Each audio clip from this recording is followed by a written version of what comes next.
ప్రమాదాలకు నిలయంగా మడికి అంతరాష్ట్ర కూరగాయల మార్కెట్ డివైడర్ కోసం రైతుల పట్టు డాక్టర్ బిఆర్ అంబేద్కర్ కోనసీమ జిల్లా ఆలమూరు మండలం మడికి అంతరాష్ట్ర కూరగాయల మార్కెట్ దశాబ్దాలుగా విశేష గుర్తింపు పొందింది. అయితే ఈ మార్కెట్కు రాకపోకలు సాగించడానికి రైతులు, కొనుగోలుదారులు తీవ్ర ఇబ్బందులు గురవుతున్నారు. అనేక ప్రమాదాలు జరిగి కొంతమంది ప్రాణాలు కోల్పోగా మరికొంతమంది క్షతగాత్రులుగా మిగిలారు.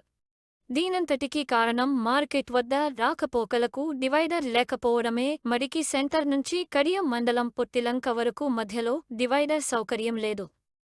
అయితే ఈ మధ్యలో అంతరాష్ట్ర కూరగాయల మార్కెట్ ఉంది.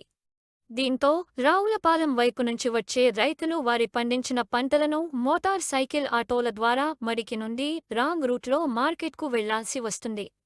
ఈ సమయంలోనే అధికంగా ప్రమాదాలు జరుగుతున్నాయి. అంతేకాదు మార్కెట్లో కొనుగోలు చేసిన కూరగాయలను కడియం పొట్టిలంక వైపుకు కూడా రాంగ్ రూట్లోనే తీసుకెళ్తున్నారు.